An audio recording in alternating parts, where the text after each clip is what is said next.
તો જય દ્વારકાધીશ બધા કલે જાવ ને તો મિત્રો આપણે જો કે ખટારા લઈને તો બધે જઈએ પણ આપણે ફોર વ્હીલ લઈને હવે આવી ગયા એ એમપીમાં ફરવા માટે ઉજ્જૈન ઓમકાલેશ્વર અને કાલ ભૈરવનાથ બધે આપણે ફરવા માટે નીકળી ગયા હે મિત્રો। તો હવે આપણે એન્ટર થતાં આપણે આવ્યા હે ઓમકાલેશ્વર। તો એન્ટર થતાં પહેલાં આપણે નર્મદા નદી આવે તો આપણે પહેલાં આમાં નાહી લીધું મિત્રો। તડકો બહુ હતો એટલે નાહવાની ફૂલ મોજ આવી ગઈ મિત્રો। તો આપણે નાહી ધોઈને નીકળી ગયા। હવે આપણે અહીંથી 2-3 કિલોમીટર ઓમકાલેશ્વર થાય મિત્રો। તો આપણે અહીંયા ટ્રાફિક જોવા ફૂલ મળે એટલે ટ્રાફિકનું હે ને આપણે ફૂલ વ્યવસ્થા કરીને આવવાની પાણીની બધી, એટલે કે ઉપાધિ ન રહીએ કેમ કે ટ્રાફિક બહુ હોય મિત્રો અને તડકા પણ બહુ પડે છે। એટલે આપણે પહેલાં ઓમકાલેશ્વર જવું તો અંદર તો આપણે 2 પાર્સલ ફાંકી બનાવી લીધી। ફાંકી વગર આપણે હાલે નહીં મિત્રો। એટલે જો ગાડી આપણે પાર્કિંગ કરીને આવી ગયા છે આપણે અત્યારે મંદિરમાં અંદર એન્ટર થાય એટલે એની બજાર છે। તો આપણે બજારનો મિત્રો વ્યૂ લઈ લીધો અને બજારનો વ્યૂ લઈને આપણે પાછી નર્મદા નદી આવી ગઈ છે। તો નર્મદા નદીનો પાછો આપણે એક મસ્ત વ્યૂ લઈ લીધો। તમે લોકેશન જો મિત્રો, ફૂલ મોજ આવે ફરવા માટે।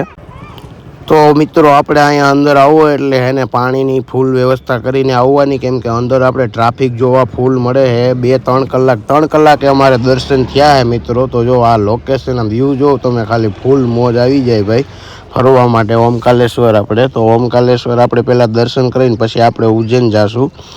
તો મિત્રો 3 કલાક પછી આપણે ફાઇનલી પહોંચી ગયા હે અંદર એન્ટર। હવે થોડુંક બાકી છે તો દર્શન કરીને આપણે હવે બહાર જમવા માટે આવી ગયા। જમવાનું કાંઈ હતું નહીં, આપણે ચોખા મળ્યા તો આપણે ચોખાના એવાય હે આપણે ચોખા ખાઈ લીધા હે ને આ આવી ગયા આપણે સાંજે હવે ઉજ્જૈન એક હોટલ રાખી છે જે કે 1200-1600 રૂપિયા રેટમાં મળી જાય આપણે રૂમ, 4 જણા આરામથી સૂઈ શકે। તો આપણે જો આ હોટલ બુક કરાવી હતી તો આપણે અહીંયા આવી ગયા હે। તો આ હોટલનો વ્યૂ મિત્રો। તો આપણે રૂમ રાખી હતી, નાવા ધોવાની ફૂલ સુવિધા। સાંજે આપણે ચા મંગાવી લીધી, ચા પીને હવે આપણે સૂઈ જઈએ। વહેલી સવારે ઉઠી આપણે નીકળી ગયા અહીંથી। આપણે 17-18 કિલોમીટર ઉજ્જૈન હે તો આપણે ઉજ્જૈન પહોંચીને આપણે ગાડી પાર્કિંગ કરી દીધી। તો હવે આપણે જાવું ત્યાં અંદર ગયા પહેલાં આપણે સવારમાં નાસ્તો કરી લીધો, પૌવા ખાઈ લીધા ને હવે જો અહીંયા પણ આપણે ટ્રાફિક ફૂલ જોવા મળ્યો છે મિત્રો। ટ્રાફિક બહુ હોય આ બધા ફરવાના સ્થળે અને મંદિર સ્થળે ટ્રાફિક ફૂલ જોવા મળે મિત્રો।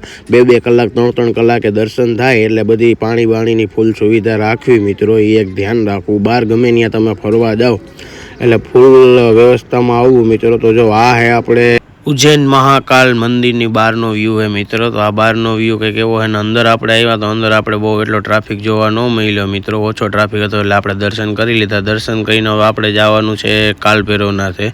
તો આપણે દર્શન કરીને આપણે નીકળીએ કાલ ભૈરવનાથે। તો ત્યાં મિત્રો આપણે થોડોક ટ્રાફિક જોવા મળ્યો, વધારે ટ્રાફિક હતો એટલે આપણે પછી ત્યાં અંદર ગયા નહીં કેમ કે તડકો બહુ હતો એટલે પછી આપણે બહારથી દર્શન કરી લીધા હે મિત્રો।